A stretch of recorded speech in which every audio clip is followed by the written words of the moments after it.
안녕하세요. 국토부 장관 김윤덕입니다.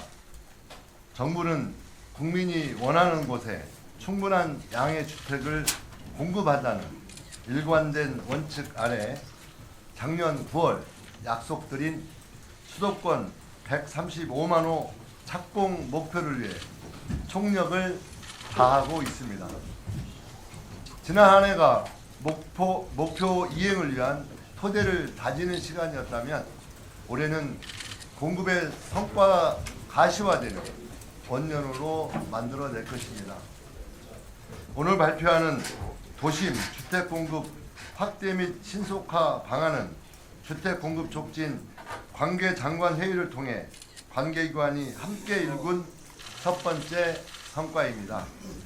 이번 공급 물량은 서울 용산과 태릉, 경기 과천 등의 도심에 위치한 부지나 낡은 청사 등을 활용하여 발굴한 것으로 기존에 계획된 용산 물량을 포함하여 총 6만 호를 공급할 계획입니다.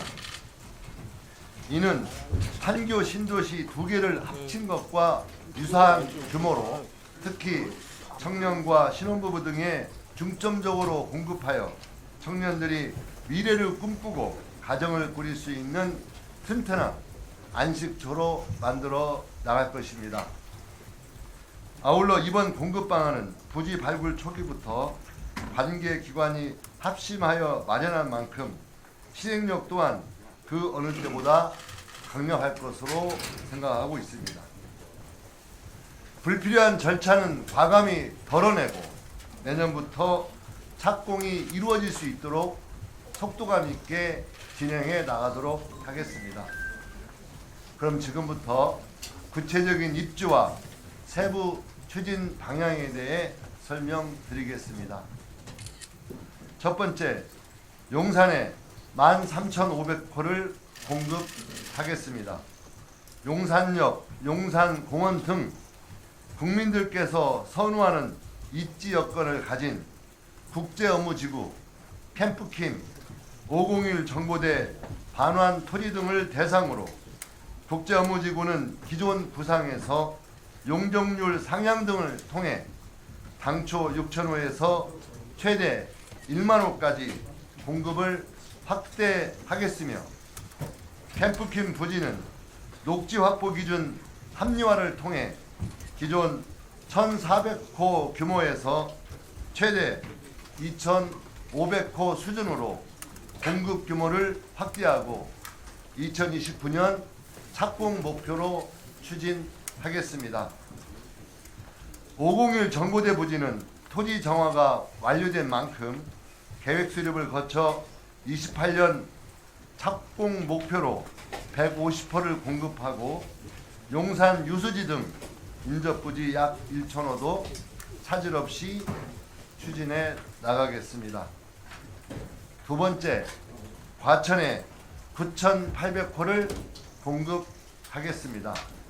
과천 경마장과 국군 방첩사령부를 이전하고 이전 부지를 활용해서 9,800호 규모 주택을 공급함과 동시에 미래 산업과 양질의 일자리가 공존하는 직주 근접형 주거 공간을 조성하겠습니다.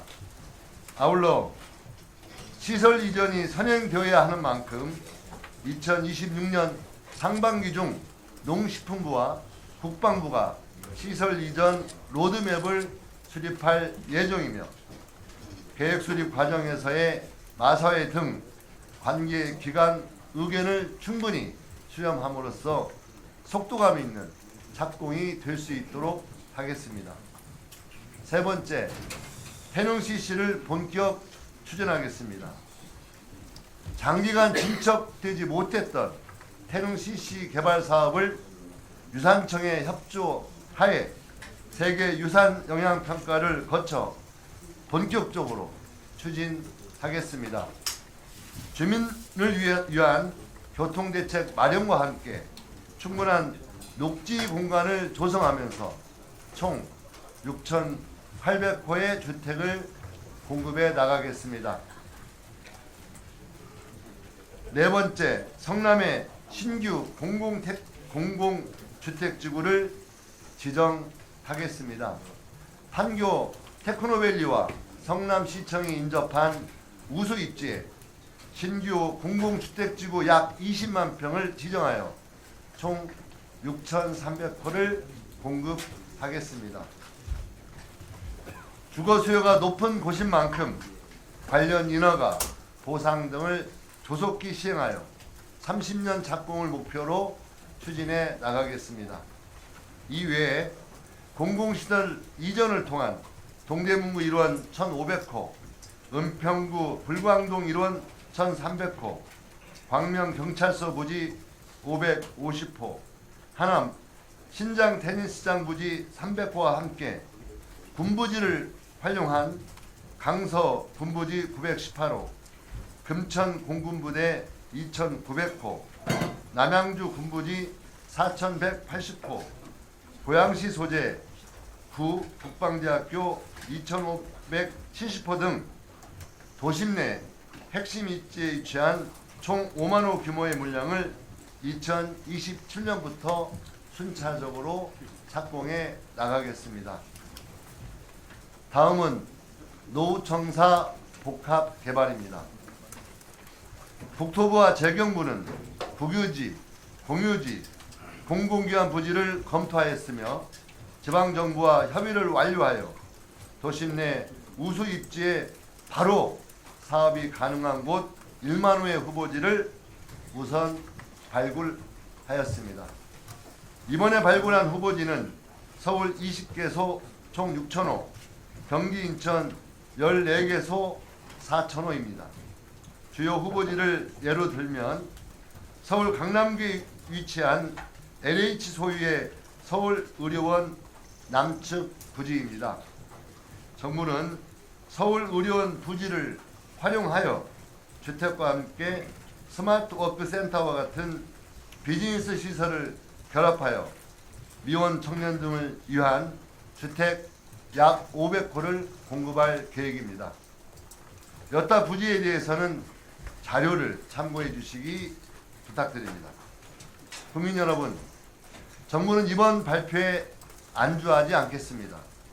수요가 있는 곳에 꾸준히 공급한다는 원칙 아래 2월 이후에도 새로운 공급 부지와 도심 공급 촉진을 위한 제도 개선 과제를 지속적으로 발굴하여 준비되는 대로 국민 여러분께 계속해서 말씀드릴 것을 약속드리겠습니다. 아울러 청년층을 포함한 모든 계층을 아우르는 주거 복지 추진 방안도 상반기 중으로 마련할 수 있도록 하겠습니다.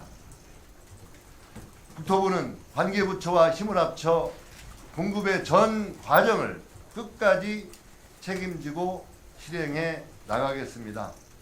국민의 주거 걱정과 불안을 주거 안정과 희망으로 반드시 바꾸어 나가겠습니다. 고맙습니다. 네, 감사합니다. 네. 이어서 질의 답변 시간을 갖도록 하겠습니다. 질의가 있으신 기자님은 소를 들어주시고 지명을 받게 되면 소속과 성명을 밝히신 후에 질의하여 주시면 되겠습니다.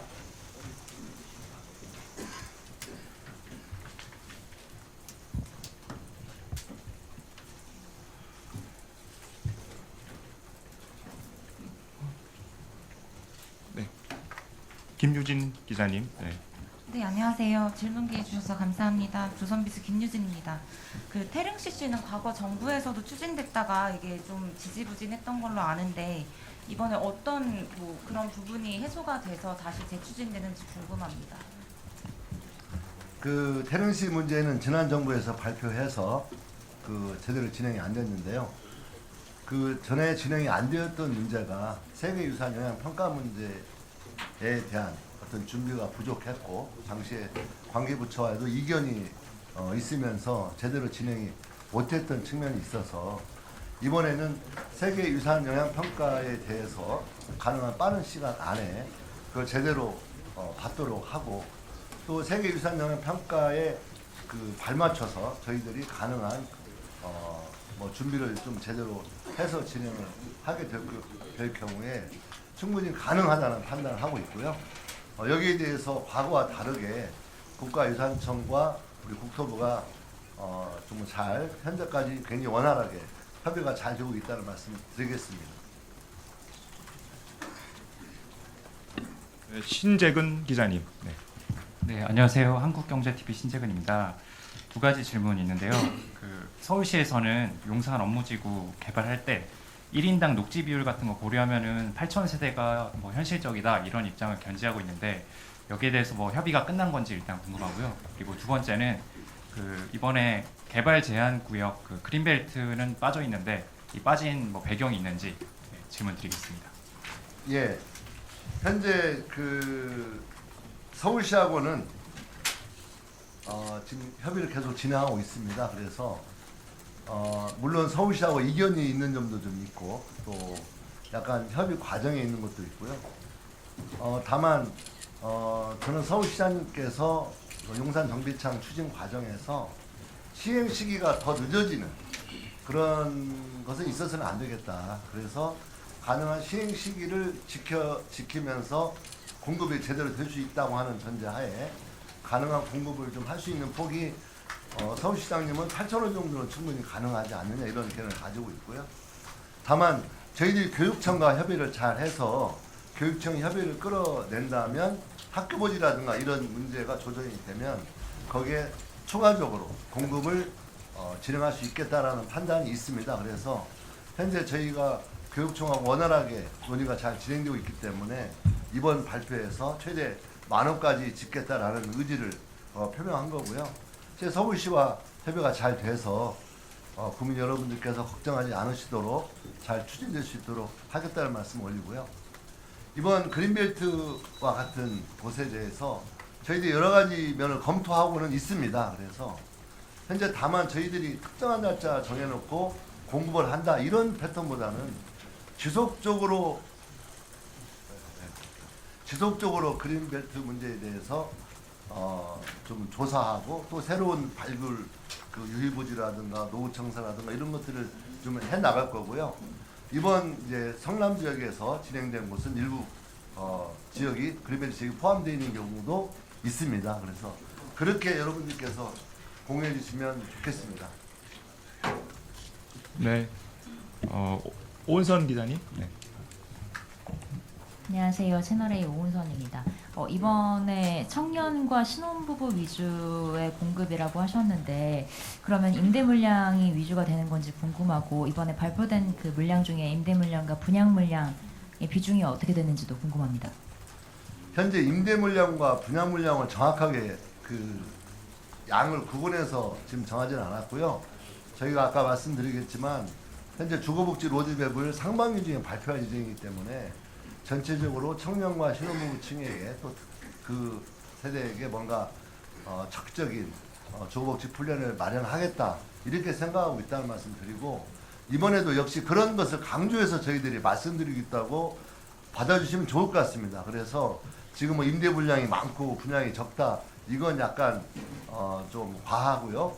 앞으로 저희들이 구체적으로 임대라든가 분양 이런 걸 좀 정리가 되면 그때 따로 말씀드리는 게 좋겠다.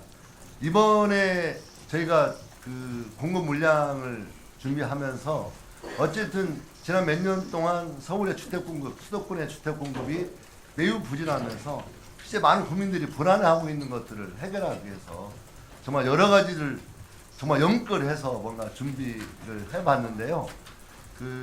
좀 그런 데 집중해서 준비하고 있고 특히 청년 신혼부부층에도 정말 집중해서 하고 있다라고 설명을 드리겠습니다. 네. 이데일리의 최정희 차장님. 네. 저 이데일리 최정희 기자입니다. 오늘 발표한 내용들을 좀 보면은 대부분 문재인 정부 때 2020년 8.4 대책 나왔던 부지들이 상당 부분 포함되어 있는데 그때 당시 안 됐던 게 주민들이 반대가 있었기 때문인데요. 아까 태릉 CC 사례도 말씀해 주셨는데 그때와 지금이 어떻게 달라서 지금은 조금 신속하게 추진이 가능하다고 보시는 건지 좀 구체적으로 설명해 주셨으면 좋겠고요. 두 번째는 이제 2월에 발표한다는 내용은 대략 어떤 것인지 좀 궁금합니다. 일단 그 지난 그 정부 과정에서 제가 수도권에 그 아파트 공급하는 데 있어서 가장 난제가 무엇인지에 대해서 좀 고민을 해봤는데요. 그게 일단 입지를 선정하는 게 쉽지 않다. 많은 곳에 주택이 이미 공급되어 있기 때문에 입지를 선정하는 게 쉽지 않을 뿐더러 그나마 있는 입지에 대해서 지방 정부 또 주민들의 반대가 있으면서 그 되지 않는 그런 요인이 작용한다고 봤습니다. 그래서 어쨌든 저희들이 가능한 입지가 선정하는 데 주력을 했고요.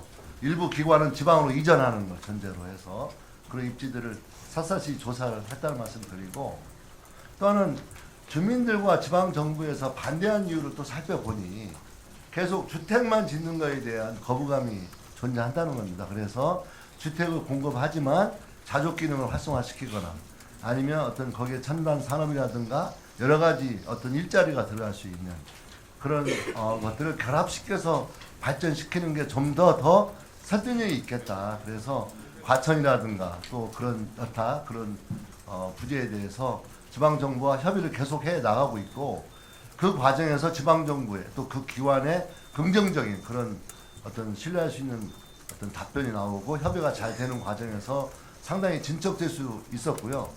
현재 추가로 지금 우리가 준비하고 있는 것은 구체적으로 말씀드리기는 어렵지만 진행 과정에서 약간 이견이 노정되고 있고 아직도 견해 차이가 좁히지 못한 곳에 대해서는 이번 발표에서 저희들이 전체 다 뺐습니다. 그래서 아마 그런 것들이 견해가 좁혀지고 또 해결할 수 있는 여러 가지 다양한 그 대안들이 함께 모색되어서 정리가 되면 다음 발표할 수 있다고 저희는 생각하고 있고요. 그런 입장에서 진행하고 있다고 설명드리겠습니다. 네, 김민호 기자님. 네, 한국일보 김민호 기자님. 네.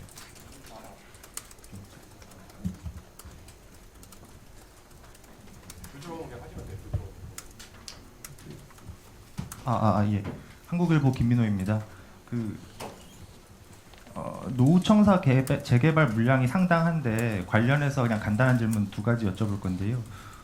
기존에 개발 이미 한 것들을 보면 대부분 임대주택이고 뭐 전용 면적이 30제곱미터 내 정도 되는 원룸형이거든요. 이게 다 주택이라고 지금 표현이 돼 있지만 물론 주택인데 앞으로 개발하는 노후 공공청사 물량도 이런 주택인 건지가 먼저 궁금하고요. 두 번째는 아무래도 노후 공공청사다 보니까 지금 다 임대주택들이 들어가 있는데 앞으로 개발하는데 혹시 분양주택이 그럼 들어간다는 것인지 두 가지가 좀 궁금합니다. 그러니까 그건 좀 구체적으로 저희들이 이제 현실적인 어떤 주택을 이제 구체화된 형태로 이 건축 문제가 좀 있지 않겠습니까? 또 그래서 그런 건 좀 따져본 후에 좀 저희들 발표할 예정이라고 다시 한번 말씀드리고요. 아무래도 노후청사는 그런 일부가 임대적 성격, 어떤 건물 자체를 완전히 부수고 새로 지을 수도 있고 리모델링 할 수도 있고 여러 가지 형태가 있을 수 있기 때문에 그런 현실로부터 아마 조정이 될 가능성이 있다고 생각하고 있습니다. 네, 또 뭐, 예. 죄송합니다. 예. 분양주택이 들어갈 수도 있는 건가요? 그렇죠. 일단 저희는 열어놓고 당연히 준비하고 있습니다. 네, 저 끝에 계신. 안녕하세요. 매일경제 홍기자입니다. 용산공원법 개정안 시대에 있다고 공설에 나와 있었는데 그러면 펜카킨 이외의 본체 부지 개발 가능성도 향후 있는 거로 생각하면 될까요? 예, 열려 있다고 생각하시면 좋을 것 같습니다. 그래서 그건 일단 저희도 일부 캠프킴 같은 경우는 이번에 이제 확대해서 공급하지 않겠습니까? 다만 다른 부지도 검토하는데 이건 저희가 결정해서 뭔가 이렇게 하기보다는 저는 일정한 공론화 과정을 통해서 국민들이 관심 있게 이 논의에 참여하고 다양한 의견들을 수렴해 가면서 결정하는 게 더 바람직하겠다 이렇게 생각을 하고 있고요. 그런 공론화를 뭐 좀 진행할 예정으로 알고 있습니다.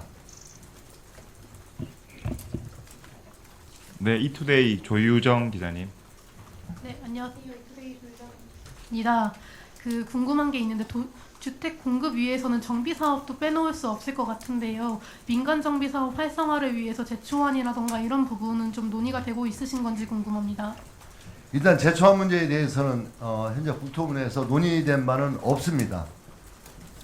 현재 그렇게 좀 분명히 말씀드리고요. 다만 민간정비 사업 관련된 여러 가지 그 좀 크고 작은 문제들에 대해서는 아마도 그 국회에서 여러 가지 논의를 활성화시키겠다, 또 논의를 해보겠다라는 의지를 가지고 있는 것으로 저희는 알고 있고, 또 현재 국회 법도 상당히 여러 가지 법안이 상정되어 있기 때문에 그 논의 과정이 국회 주도로 이루어진다면 저희 정부도 거기에 참여해서 좀 새로운 대안들을 모색하는데 함께 논의할 생각입니다. 네. 마지막으로 질문 하나만 딱 더 받고 네, 되겠습니다. 네. 박원식 국장님. 네. 네, 불기방송의 박원식입니다. 여기 대책 중에서요, 마사회 그러니까 경마장 이전과 관련해서 질문이 없어 제가 질문 드립니다. 첫째, 궁금한 건 이 마사 과천 경마장 부지가 국유지인지 아니면 마사회 소유인지가 궁금하고요. 두 번째로 태릉과 마찬가지로 이 과천 경마장에도 그동안 많은 사람들이 찾아왔었는데 그분들은 그러면 지금 영천이나 다른 지역으로 가야만 되는지 그런 어떤 대안이 있는 건지 그걸 좀 여쭤보고 싶습니다. 그 과천 경마장이 국유지인지 아닌지는 제가 실무적으로 좀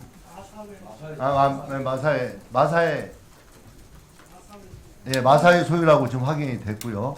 그 다음에 아까 뒷부분은 지금 잘 안 들리거든요. 다시 말씀드리면요. 태릉 선수 그 CC를 개발하는데 가장 애로점이 아까 어떤 기자가 지적했듯이 현지 주민들의 반발이었지 않습니까? 그럼 예를 들어서 과천 경마장 경우에는 지금 현재 과천 경마장을 이용하고 있는 많은 사람들, 불특정 다수의 어떤 반발에 대해서는 어떻게 그 부분을 무마하실지에 대한 대안이 있으신지를 여쭙고요. 아울러 하나 더 여쭙고 싶은 게 이 마사회가 임의적으로 이 부분에 대해서 팔고 사고 하는 거를 농림부에서 용인하신 건지 오케이 하신 건지 또 궁금합니다. 예, 일단 우리 농림 나오셨으니까. 예, 마사회 부지는 기본적으로 공기업이기 때문에 마사회 소유라고 보시면 될 거고요. 이전에 대한 구체적인 결정은 마사회 이사회 결정에 따르게 되어 있습니다. 농식품부는 충분히 같이 협의를 해서 대안을 마련할 거고요. 아까 말씀하신 것처럼 이해 당사자가 다소 좀 있습니다. 지역 주민들도 있을 거고, 그다음에 마사회 직원들도 있을 거고, 이용자도 있을 겁니다. 그 부분에 대해서는 마사회 집행부와 그리고 노조, 이해 당사자들하고 충분히 협의를 해서 마사회 영업에 큰 무리가 없도록 이용객의 무리가 편의도 충분히 감안을 해서 계획을 마련할 생각입니다. 네. 그러면 장관님께서 참석하시는 브리핑 질문은 여기서 마쳐도 될까요? 마치고 이후에는 장관님께서는 있어 가셔도 되겠습니다. 다른 우리 배석하시는 분들 또 참석하시는 분들 계시니까 세부 질문은 추가로 끝에 해주셔도 될 것 같습니다. 예, 감사합니다.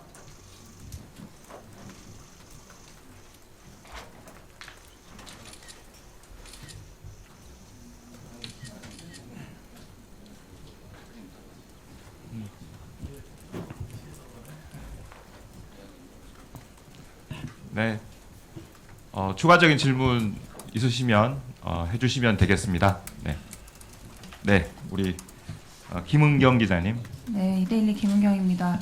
그 방금 거론된 마사회도 그렇고 뭐 옮겨야 되는 곳들이 있잖아요. 다른 곳으로 가야 되는 곳들. 근데 어디로 가야 되는지 명시가 없어가지고 그런 것도 정해진 건지 궁금하고요. 그 장관님께서 계속 요즘에 도심 블록형 주택 언급을 많이 하셨는데 이번 자료엔 또 빠져 있어서 그거 관련해서도 좀 구체적으로 진행되는 게 있는지 궁금합니다. 네, 일단 그 마사회는 우리 농식품 계시지만 경기도 내로 현재 그 경마장을 이전하는 것을 검토 중에 있고요. 저희가 주택 공급이 신속하게 되기 위해서 어느 정도 좀 조성이 되어 있는 것으로 알아보고 있습니다. 농림부하고 협의해서 조속히 결정되도록 하고 있고요. 공공기관 같은 경우에는 앞으로 2차 공공기관 이전이 조만간에 발표될 예정입니다. 그때 일괄적으로 말씀드리는 게 좋겠습니다. 도시 블록형 주택에 대해서는 이제 국민들의 어떤 여러 가지 주거 수요를 만족시키기 위해서 우리 국가건축위원회에서 현재 검토하고 있고요. 그 검토가 되는 대로 따로 말씀을 드리도록 하겠습니다. 네, 홍승희 기자님. 네, 헤럴드 경제 홍승희 기자입니다. 어제 서울시에서 이주비 대출이 지금 정부에서 막고 있어서 정비 사업이 지연되고 공급 효과가 좀 저해된다고 간담회를 했는데요. 이에 대한 국토부의 입장이 궁금합니다. 이제 서울시에서는 뭐 금융위의 입장도 걸려 있고 금융위는 뭐 반대를 하고 있다고 하는데 국토부에서 이를 어떻게 생각하시고 또 협의를 어떻게 진행하고 계신지 여쭙겠습니다.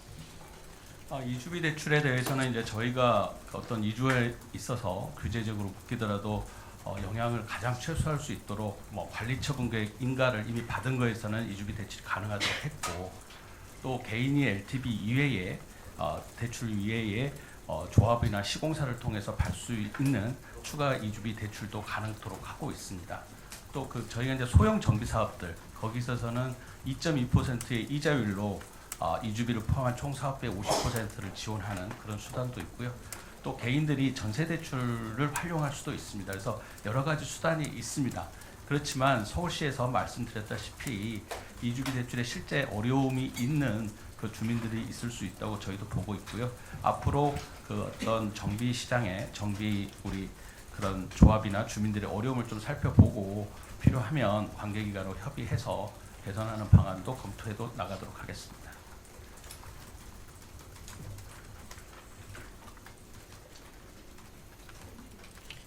예, 데일리안의 배수함 기자님. 간단한 거 하나 여쭙고 싶은데요. 이번에 나온 그 부지들도 다 LH가 직접적으로 시행하는 거를 원칙 하에 진행이 되는 건가요? LH에 이제 위탁 개발을 할 수도 있고 또 LH 소유 부지도 있습니다. 서울 의료원 남측 부지 같은 건 이미 LH 소유고, 그다음에 이제 공공주택 지구는 저희가 뭐 성남의 공공주택 지구는 이제 지비를 해제해서 사기 때문에 당연히 이제 LH의 사업 시행자가 돼서 할 계획이고요. 여러 가지 방식이 있을 수 있고, 일부는 뭐 도시개발 사업이라든지 그런 또 특성에 맞게 뭐 상업적 위치한다든지 그런 도시개발 사업으로도 진행을 할 수 있고, 그래서 그 부지에 가장 적합하고 사업이 신속하게 될 수 있는, 또 주민들이 원하는 어떤 업무나 자족시설 이런 게 같이 들어갈 수 있는 그런 사업 방식을 고민해서 앞으로 결정해 나가겠습니다. 참고로 좀 말씀을 드리면 세부적인 이제 사업 계획들 준비가 돼야 되거든요. 그러면 이제 그 사업 계획을 준비를 하면서 누가 사업 주체로 나설지 이런 것들은 이제 협의해 나갈 겁니다. 예, 우리 이효정 기자님. 네, 아이뉴스 24 이효정 기자입니다. 지금 발표하신 내용 보면 착공 시기가 이르면 2028년 정도인 것으로 봤습니다.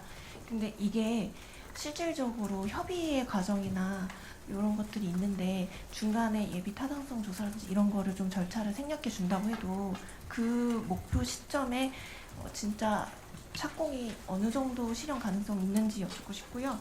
이와 관련해서 결국에는 이번 발표가 실질적인 주택 공급의 시그널을 줘서 주택시장 안정을 도모하기 위함이라고 보는데 오늘 발표를 인해서 어느 정도 효과가 있을 것으로 보시는지 궁금합니다. 왜냐하면 오늘도 사실 서울 아파트 값은 상승한 것으로 알고 있어서 어느 정도 시장에 좀 불안감을 잠재울 수 있는 효과가 있을 것을 보시는지 입장을 듣고 싶습니다. 첫 번째로 착공 물량에 대해서 말씀드리면 2027년부터 착공되는 것도 있습니다. 저희 자료 이제 15페이지 보면 노후청사에 있어서 한 5개 사업이 착공이 27년부터 가능해서 한 1,600호 정도의 물량이 되고요. 그 다음에 착공 시기에 있어서는 에탄 면제라든지 저희가 현재 지구 지정이라든지 지구 계획 수립 이런 것도 동시에 진행할 예정입니다. 그래서 성남 이번에 택지 개발을 하는 그 두 군데 있어서는 지구 계획이라든지 지구 지정과 지구 계획을 동시에 해서 좀 절차를 압축적으로 하도록 하면 충분히 가능하다고 보고 있고요. 그다음에 두 번째로 다음에 질문하신 게 시장 안정화, 저희는 시장 안정화하고 확실하게 저희가 도움이 될 것으로 생각을 합니다. 왜 그러냐면 저희가 이게 6만 호가 이번에 이제 이렇게 나와서 6만 호지 저희가 작년 9월 7일 날 수도권에 135만 호를 했고 이때 이제 매년 27만 호를 착공해 나간다고 밝히지 않았습니까? 그래서 이번에 밝힌 대부분의 물량이 거기에 속하지 않습니다. 뭐 일부는 이제 거기에 속하는데 한 4만 원 정도는 순증이라고 보시면 되고요. 그랬을 때 저희가 앞으로 착공 가능한 물량이 약 140만 원으로 이렇게 생각을 해주시고요. 그 다음에 저희가 오늘 밝힌 거는 이제 부지에 대한 거고, 아까 이제 질문 중에 2월부터 쭉 한다는 거 어떤 게 있냐고 물으셨는데, 저희가 이제 이게 되려면 이렇게 노후 도심도 돼야 되고 상계 신도시도 빨리 돼야 되고 민간에서도 또 주택이 잘 건설이 돼야 됩니다. 그래서 예를 들면 여러 가지 민간이 저희가 제도를 개선을 통해서 민간의 어떤 주택 건설을 창출할 수 있는 그런 제도 개선도 2월이나 부터 해서 2월, 3월 이렇게 발표해 나갈 거고요. 말씀드렸다시피 추가적인 부지도 저희가 계속 발표할 계획으로 있습니다. 그러면 2027년이면 당장 내년이지 않습니까?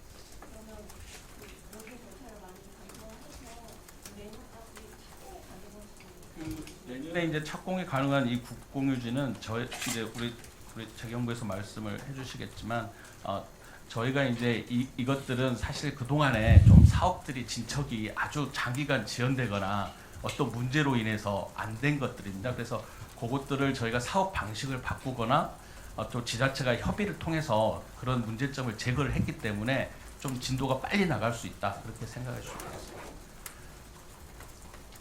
여기 한 가지 참고로 저희가 이번에 공공주택 공급 촉진을 위해서요 국토부하고 저희 재경부하고 같이 그 노후공공청사 등의 복합개발에 관한 특별법을 지금 국회에다가 지금 제출한 상태입니다.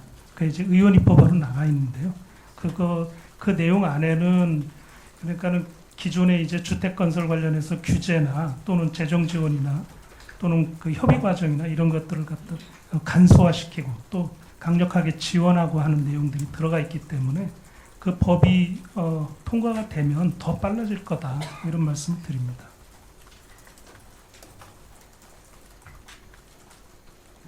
네, 백소희 기자님 아주경제 맞으시죠? 네, 아닌가요? 뒤에 오은성 기자님 네.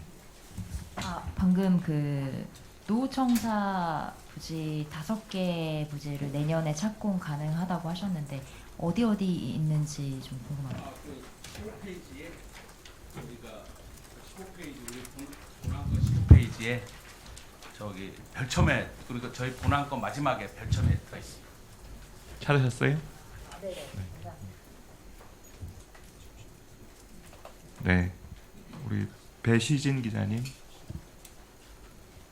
네, 저 연합뉴스 TV의 배시진 기자입니다.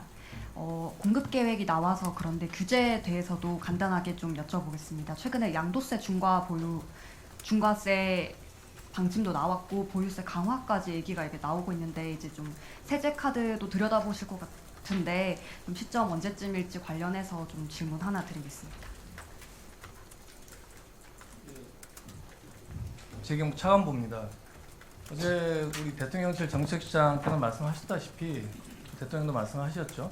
다주택자에 대한 중과는 예정대로 5월 9일 날 시행을 하는데요. 그 과정에서 여러 가지 시장 상황에 조금 짚어봐야 될 부분이 있어서 언제 그 일정을 정하는지 그 부분에 대한 지금 고민을 저희 세제당 거기서 하고 있고요. 그 부분에 대해서는 시행령 개정 작업이 필요하기 때문에 추가적인 작업이 필요하다는 말씀을 드리고 전반적인 조세 제도에 관한 부분은 굉장히 시간이 걸리는 문제고요. 이 부분은 저희가 계속 말씀드린 대로 저희가 연구 영역도 진행하고 있고 관계부처 간에 협의를 하고 있습니다. 그래서 이거는 합리적인 개편 방안, 보유세, 거래세 포함해서요. 그런 개편 방안을 차근차근 준비를 하고 있다. 이렇게 말씀드리겠습니다.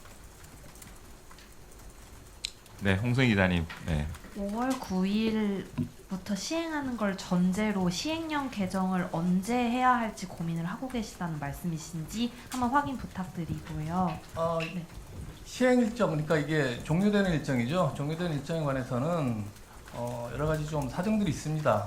이게 15 저희 대책 때 추가적으로 우리 토지거래 허가 구역으로 묶인 지역들이 있어서요. 그 부분에 대한 좀 고민도 필요한 부분이 있고, 그 다음에 매매 계약을 체결한 다음에 잔금까지 최종적으로 지급이 되어야 이게 사실은 양도가 완료되는 거거든요. 그 기간이 어느 정도가 될지에 대한 또 저희가 시뮬레이션을 하고 있어서 그런 내용들을 다 파악해서 일정에 관한 그런 작업을 할 거고요. 시행령 개정 작업은 시간이 그렇게 오래 걸리진 않습니다. 네, 시간이 많이 흘러가지고 저희 딱 마지막 질문 하나만 받고 끝내도록 하겠습니다. 네, 우리 비즈워치 김준희 기자님. 네, 비즈워치 김준희입니다. 그 투기 방지 대책 관련해서 그 해당 지구 및 주변 지역은 투과 구역으로 즉시 지정한다고 되어 있는데, 요 주변 지역의 범위는 어느 정도로 설정하실 계획인지. 저희가 오늘 고시가 됐을 텐데요. 그 성남 두 군데 저희 그 20만 평 거기에 대해서 20만 제곱미터 거기에 대해서 되고요. 그다음에 과천 주암동 일대에 이미 그 아파트는 돼 있는데 비아파트는 현재 그게 안 돼 있어서 주암동도 모든 주택에 대해서 토지거래 허가제로 지정해서 투기를 방지할 계획입니다. 네, 질문이 많으시기. 예, 마지막으로 진짜 마지막으로 하나만 더 하겠습니다. 우리 뉴스핌의 정영희 기자님. 네, 뉴스핌 정영입니다. 그 군부지 관련해서는 사실 뭐 기부대 양육 방식 같이 좀 협의가 어려운 방식으로 진행이 되면 그 사업이 좀 미뤄지는 것으로 알고 있는데, 지금 여기 대책에 포함된 곳들은 전부 지자체 협의가 끝나서 이제 추진을 완전히 하실 예정인 곳만 발표를 하신 건가요? 네, 그 저희가 이제 말씀드린 뭐 남양주라든지 그런 것들은 이제 협의가 됐고 사업 방식 변경이라든지 해서 잘 진행될 것으로 예상이 되고요. 이제 그 방첩사 부지 같은 이런 그 있어서는 사업을 가장 신속하게 할 수 있는 이전 건설 방식에 대해서 앞으로 국방부하고 저희랑 같이 협의해 나갈 예정으로 있습니다. 네. 예, 모두도 고생하셨습니다. 참석해주신 기자분님들 감사드리고요. 오늘 브리핑은 이것으로 마치도록 하겠습니다. 감사합니다.